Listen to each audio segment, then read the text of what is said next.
Hello people of the internet, it's Amanda, and if you're new here on my channel, I usually talk about Japanese movies, dramas, entertainment. Sometimes I tap into other Asian pop culture topics as well. And if you've been watching my videos for a while, then you would know that I'm such a huge fan of No.Ⅰ, as you can see from my backdrop.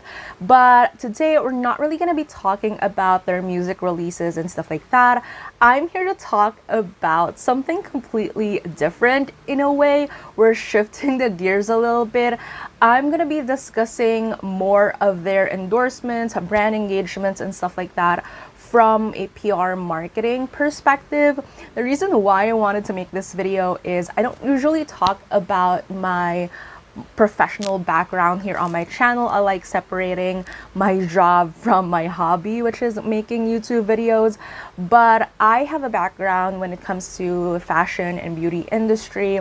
I've done some campaigns before, engaging, influencers and celebrities into brand engagements. And at the same time, I'm currently working in the PR and marketing field. And so seeing them engaging in these different kind of like projects and seeing varying opinions about how things usually are within this space is just fascinating and amusing to me as a fan. And I absolutely love that intersection of my professional and personal life and how I can put in some insights into it and a more informed insights into it, despite just it being from a fan perspective as well. Like, that kind of intersection is just so fun for me recently.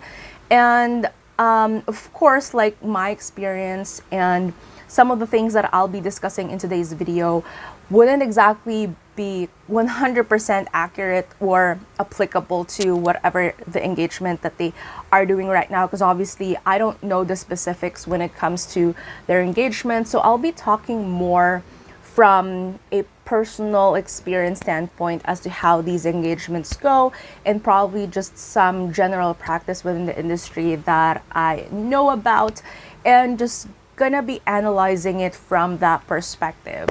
So yeah, with that said, so let's just get to it.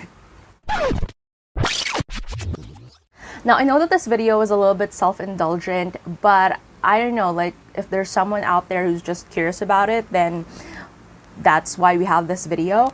But I just want to start off with their group engagements first. So when I say engagement, I don't really use the word ambassadorship or being endorsers, because again, engagement kind of like refers to everything that kind of like have gotten them for a specific campaign. So I'm gonna start off with YSL. That was kind of like their first group engagement ever, and after that they've had like multiple projects, group projects, the most recent one being the still unannounced as I'm making this video, the Sekisei CM that just went viral. Now, the thing with this is that with group engagements, obviously, brands have to be a little bit more careful because you get multiple members and they have to kind of like represent everything about the brand that you're trying to present, because you're not just engaging one personality, but everyone within the group. It's a lot easier when it comes to No.Ⅰ because there's just 3 of them, and it's a lot helpful to kind of like get them across different product lines or different product variants. Because there's 3 of them, they have very distinct personalities through their fans and whatever, and as a collective they also have kind of like that uniformed identity. And for this, so far, like, their engagements speak to the level or the vastness of their demographic, and at the same time the kind of like the belief in the purchasing power of their audience. And what I mean by that is, so far they've had engagements that are a little bit in the high street and kind of like luxury level, but they also have like their group engagements are core to day-to-day stuff like food and beverage. Now, I do have some personal opinions about one of their engagements, which I feel like as they're expanding overseas with their activities or aiming, I feel like they have to be more informed in a lot of more global issues if they are engaging with certain brands. But moving past that on a more objective level, the way that brands are getting them is they both have kind of like a general audience that appeals to it, which is food and beverage. And at the same time, they are also being engaged, and obviously they have a more kind of like female centric fan base, but are expanding into a more diverse fan base right now. And that's why I think brands are engaging them in projects that are more versatile when it comes to it, like for example perfume, and then there's skincare.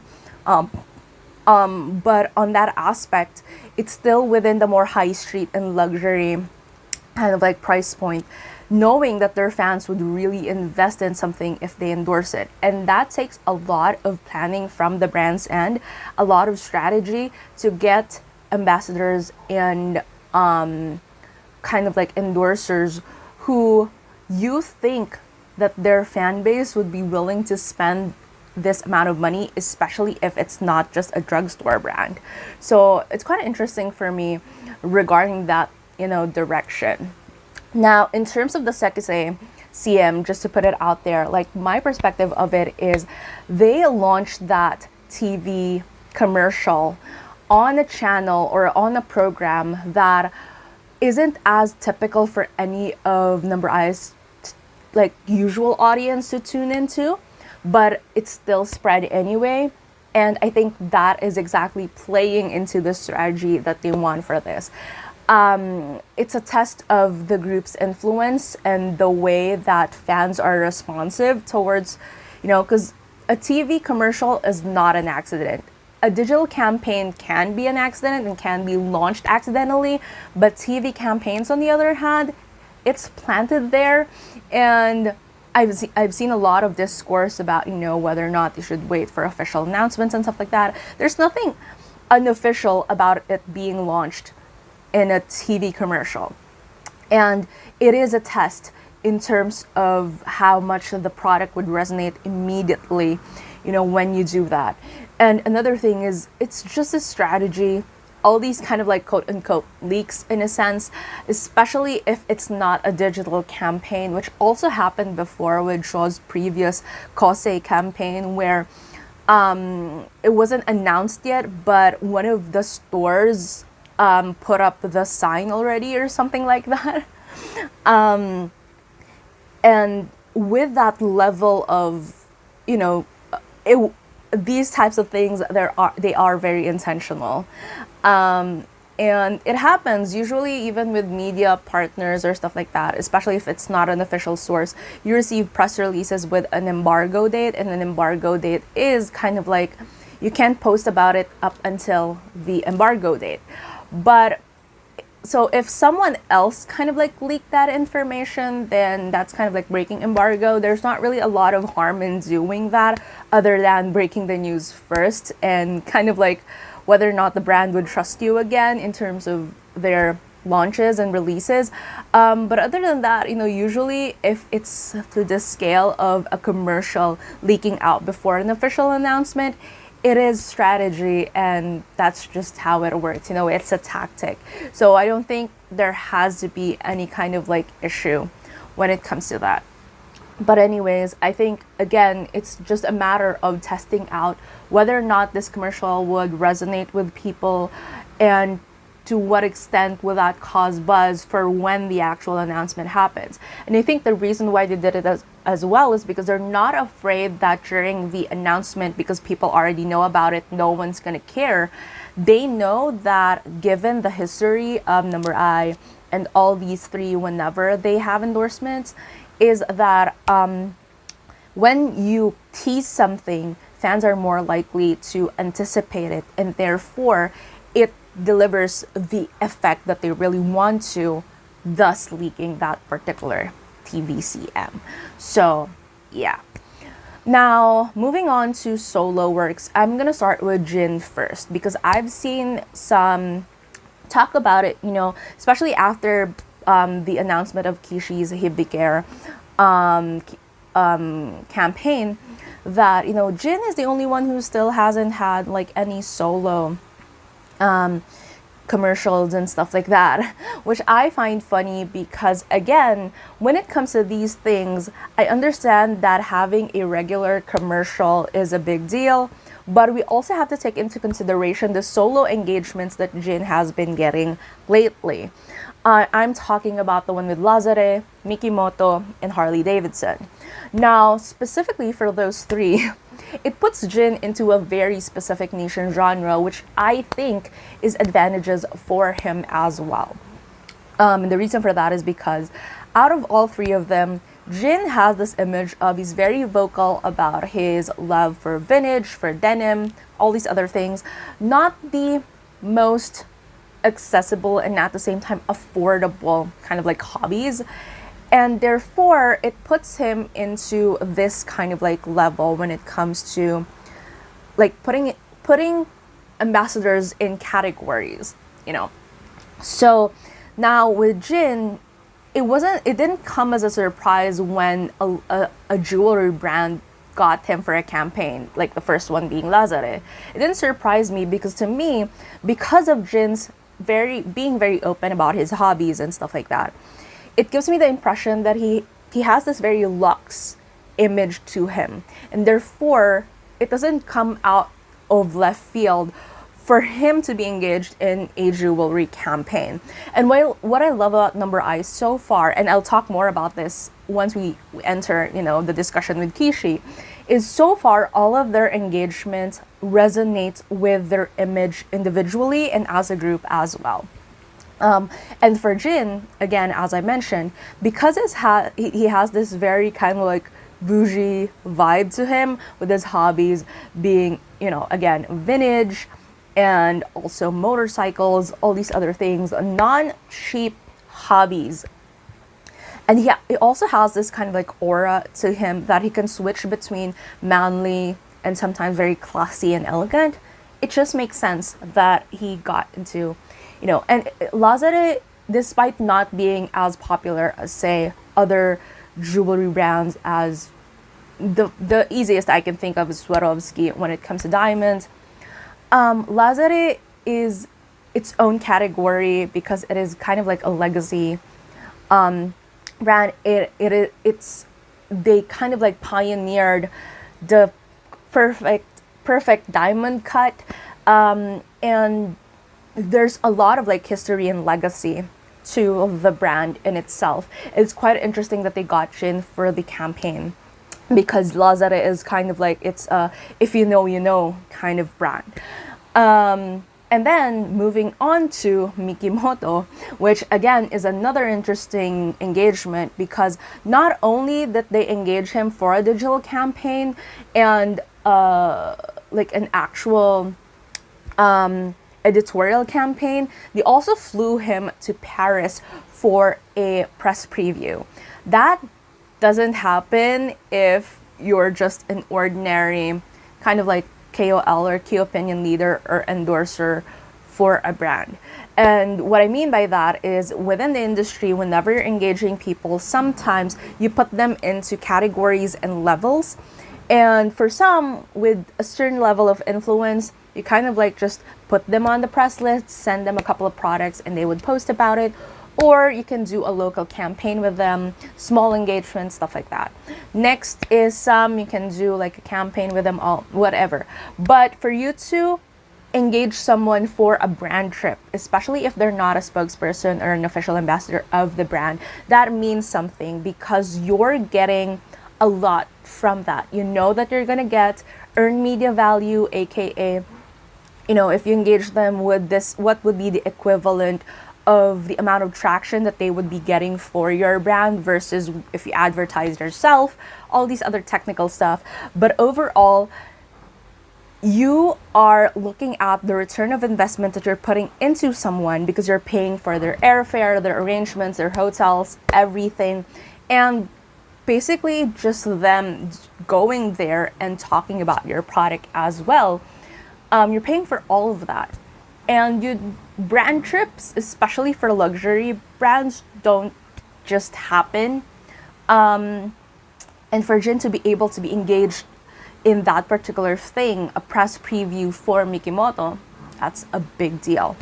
And then moving on to Harley Davidson, again, it's the same thing. So it's not like commercials per se. And again, I understand the importance of kind of like regular commercials for fans, seeing them in, in like having a product associated with them that you can support.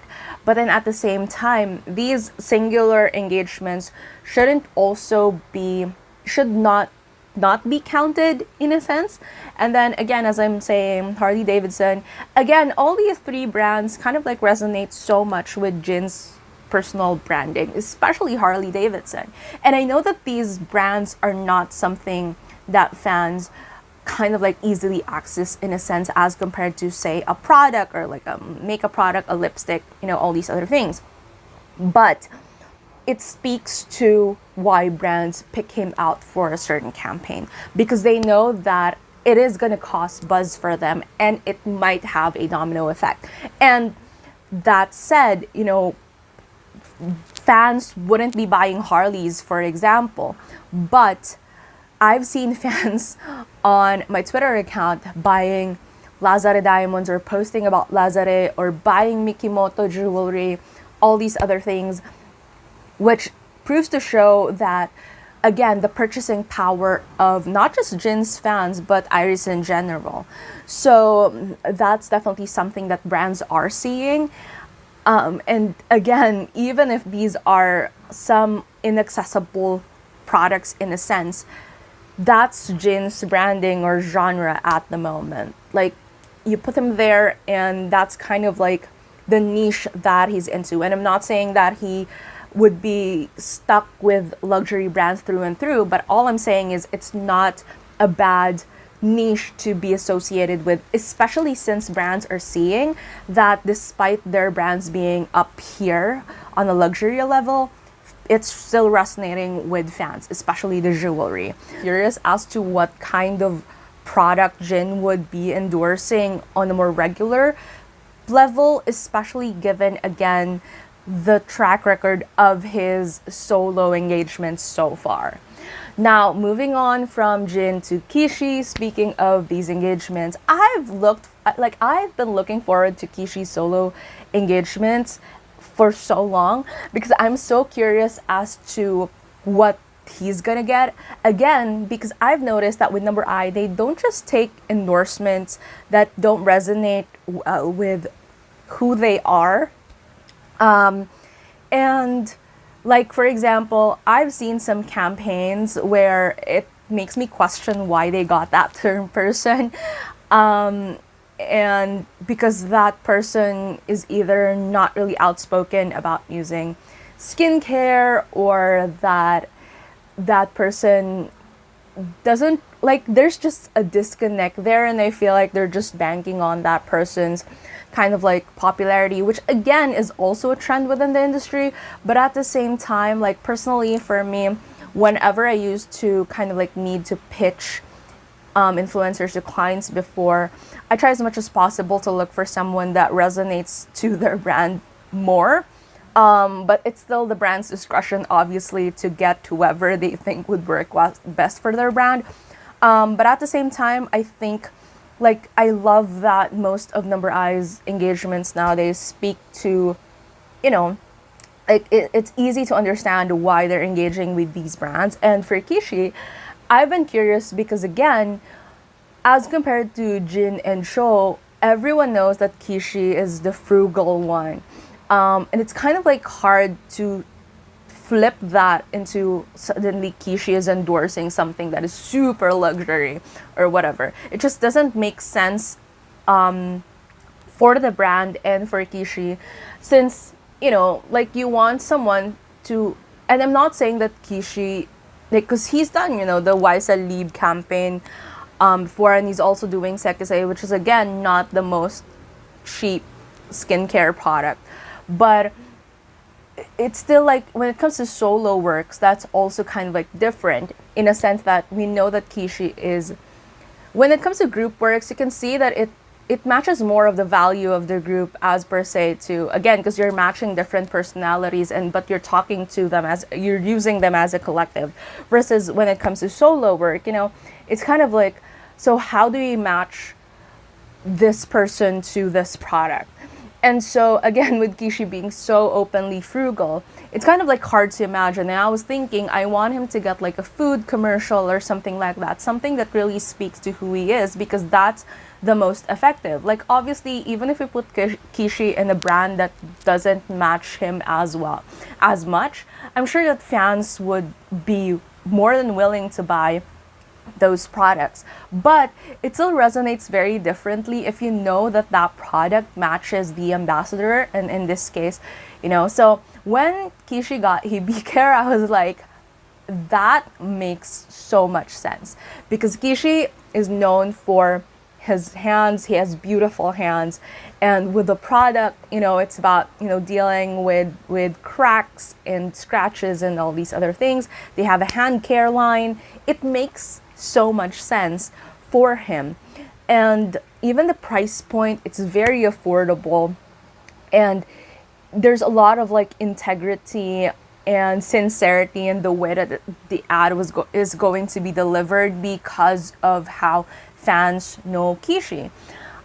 So again, it circles back to the identity thing with Jin, having this image of like being very princely, bougie, stuff like that, with his hobbies, and therefore being engaged in these luxury engagements. And then with Kishi, for his solo work, I really want him to get a food commercial, but with Hebe Care as well, like it makes sense, because a lot of fans know him for his beautiful hands being one of his most beautiful assets, and therefore it connects immediately. Like the brand doesn't have to try so hard to create a messaging for things to work out. Like that's the hardest thing. It's easy to connect the branding of the person to something like that. So again, it's kind of like interesting to me, but at the same time, it made sense. Like when I saw the ad, it immediately clicked. I didn't have to like think through, why did they get Kishi for this? Similarly with why did they get Jin for Lazare, for Mikimoto, and for Harley Davidson? It's so much easier to connect to audiences that way. And it's so much easier internally for the brand. So yeah. And then lastly, I left Shaw for last because obviously he has a ton of endorsements. And what's interesting to me is like every aspect of himself right now is in contract with the brand. Even his personality was contracted in a campaign by DHU a couple of months ago. So yeah. Now, the thing with this is that with Shaw, I think right now, because of he has a history of really like selling out products and like having people convert to use these products, and people actually spending money on whatever it is that he has his face plastered on. It's so easy for brands to get him for any type of level of demographic at the moment. What's interesting for me is that brands that he endorsed before re-engaged him now. And they usually, the most interesting thing for me, for most of Shaw's campaigns, is that usually brands have a certain campaign, and that's the reason why they're looking for ambassadors to work with. With Shaw, it's the other way around. He had some campaigns created to match him and because I think his branding is also very, very strong. Similar to Kishi in a sense, where Shaw is known for his straightforward personality. He's known for having this kind of like, even the way that his campaigns are laid out, it focuses a lot on his personality, his beliefs, about his impressions of freedom, whatever. In terms of, with YSL Beauty in general, he's known for like, even long before, even I myself found, him wanting to do like a lip care commercial because of how open he is about lip care. And so now he's endorsing, lip products and all these other things. And usually with these campaigns, even if openly he doesn't really wear makeup as much and stuff like that, they kind of like match his values to the products that he's endorsing. And therefore, again, brands don't have to make it hard for themselves to create a messaging for a campaign, because it's so easy to just associate him with whatever the value is that they're trying to put out there. And some examples that I would show is that the purchasing power of Shaw's fans has been tried and tested over and over. I have Muhi right here. I used this, and to be fair, like I bought Febreze before also because of his commercial. My current perfume, I have YSL Libre right here. I have the original one and I have the intense one, which is the one that Jin was the one who was kind of like assigned to this scent during their first run. So I have that. My current makeup kit, my lipsticks right now are all YSL. I also have like the Pure Couture one in my other bag, but I have the Love Shine lipsticks right here. And at the time when I bought these, we don't have YSL Beauty in the Philippines. I flew to Japan and it was one of the things that I bought while I was there. So, and that's coming from me, an international fan. And I've seen like people from different countries kind of like asking how could they get their hands on it, is because of Shaw. So that's a level of kind of like influence that brands are looking for. If you look at brand sales in Japan for the past XYZ, after he was appointed, it's just a lot. When I went to some of the stalls before looking for some other products, some of the products that he's used sold out.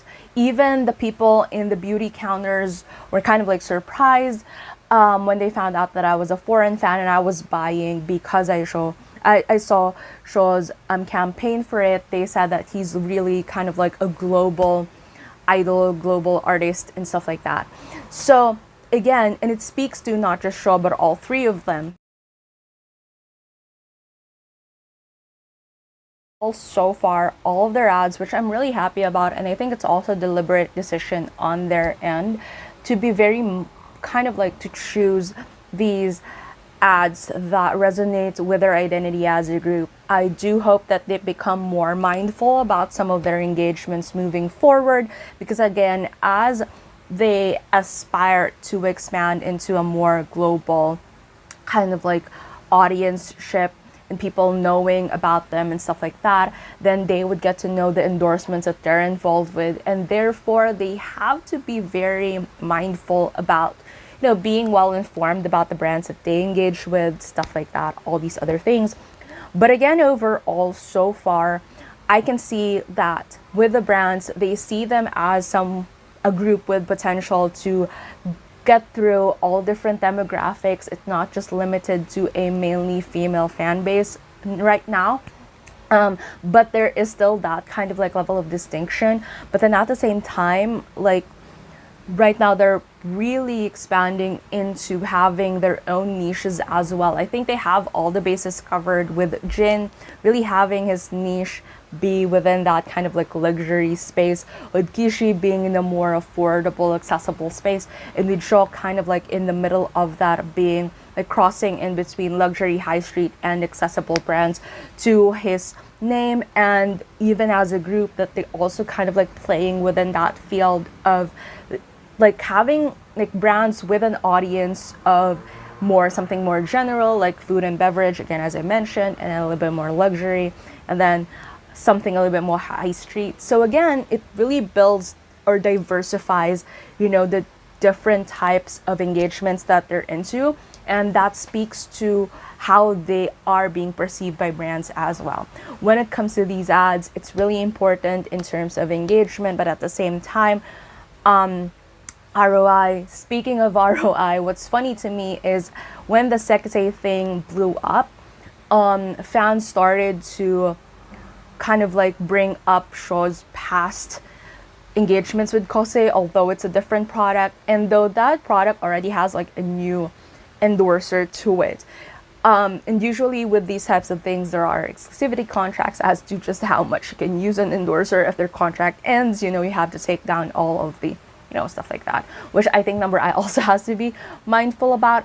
But with that, the brand knew exactly what they were doing, because re-engaging him meant that these fans would bring up those material again, and it would, they're paying for one endorser, but because of their historical engagements with another endorser, they're getting twice the value for that without really investing another set of ads for that past campaign, if you know what I mean. So again, it's very, very interesting how it is, but for now all I can say is that brands are really seeing value in engaging them, and while not a lot of people are still aware of them as No.Ⅰ, it speaks to the level of brands knowing that if they engage them, then they would get the return of investment that they're getting, and that says a lot.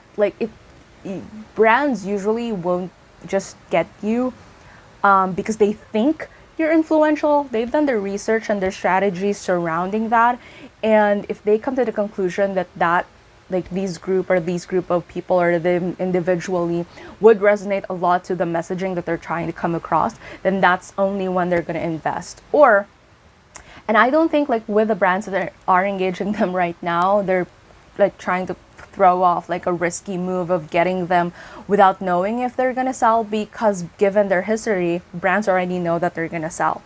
And I think that's the main point of it, is because again, these brands, they do after sales kind of analysis when they run these campaigns in terms of effectivity of their whatever, and the way that they do it and the way that they see it is that they are getting the returns that they are getting, and the way that, for example, if they renew them, or since they use their songs, No.Ⅰ is also getting royalties for INZM, which I'm really happy about, because they wrote the song and therefore they are going to get royalties for it being used in a commercial. That's another thing. So for brands to be able to to really invest with that level of strategy in mind, it means that they know that they're going to get the returns and more, and they're not just going to break even engaging them. So yeah, I know that this video is very self-indulgent of just me really talking about my insights, and I know that it's not the most organized thing ever as well, but I am just so obsessed talking about the market dynamics and the brand engagements and stuff like that they've been doing right now. If you've been following me on Twitter, then you would know that I've been yapping about this forever. But yeah, so if you have any questions about this, any thoughts about their brand engagements as well, what commercials do you want to see them next, and stuff like that, then let's talk it out down in the comments below. If you like this video, please give it a thumbs up, and if you're new to my channel and you would want to hear more from me, please hit subscribe. Thank you so much for watching this video, and I hope to see you again soon in a new one. Bye!